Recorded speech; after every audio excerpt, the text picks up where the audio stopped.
గ్రామాల్లో విపరీతంగా అంటే వాళ్ళకి ఆ రోజు ఓటింగ్ డే అనేది ఓటేయాలి రోజు అనేది ఒక పండగలా చేసుకుంటారు.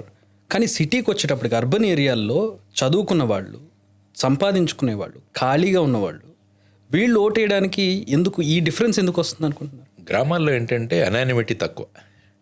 గ్రామాల్లో ఉన్న ప్రతి వ్యక్తి ఇంకొక వ్యక్తికి తెలుసు. ఓకే, కాబట్టి ఆ వ్యక్తి వెళ్ళాడా లేదా అని పక్కనోడు అడుగుతాడు.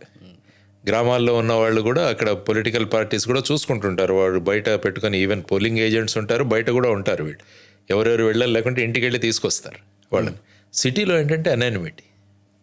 మన ఫ్లాట్లో పక్కన ఎవరున్నారో చాలామందికి 10 సంవత్సరాలు కూడా తెలియదు.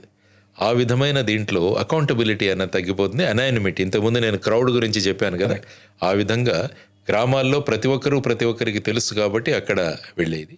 బేసిక్గా ఏంటంటే గ్రామ పంచాయతీలు ఈ సిస్టమ్స్ ఏవైతే ఉన్నాయో పొలిటికల్ కూడా కాన్షియస్నెస్ కొంచెం గ్రామాల్లో ఎక్కువ ఉంటుంది. మీకు పొలిటికల్ అవేర్నెస్, పొలిటికల్ కాన్షియస్నెస్ అనేది గ్రామాల్లో ఉంటుంది. కాబట్టి గ్రామాల్లో కూడా ఒక ఈవెంట్ అది. ఈరోజు వెళ్ళాలి, అందరం వెళ్ళాలి. చాలామంది మీరు చూస్తే ముఖ్యంగా ట్రైబల్ ఏరియాస్లో నేను పనిచేసేటప్పుడు వాళ్ళు యాక్చువల్గా కొత్త బట్టలు కొనుక్కొని వచ్చేవాళ్ళు కూడా ఉన్నారు. చాలా ఓట్ల పండగ ఆ విధంగా ఉంటుంది. మేము పనిచేసిన గడ్చిరోలి డిస్ట్రిక్ట్ అంటే నక్సలైట్స్ ప్రభావితం ఉన్న డిస్ట్రిక్ట్లో దాంట్లో సుమారుగా 94% ఓటింగ్ అయింది. నేను ఆశ్చర్యపోయాను అసలు. ఎందుకంటే అక్కడ టౌన్లే లేవు, అన్ని గ్రామాలే. కాబట్టి గ్రామాల్లో అందరూ వచ్చారు despite boycott by the Naxalites. దానికి మేము కూడా చేసాం కొన్ని ఆపరేషన్ విశ్వాస్ అని. ప్రజల ఓటింగ్ యొక్క ప్రభావం ఏంటి, మీ ఓటు శక్తి ఏంటని వాళ్ళందరికీ కూడా బ్రీఫ్ చేయడం జరిగింది. సో ఈ విధంగా మీరు చెప్పిన దానికి అనానిమిటీ అన్నది ఒకటి, తర్వాత పొలిటికల్ యాక్టివిటీ అన్నది ఒకటి.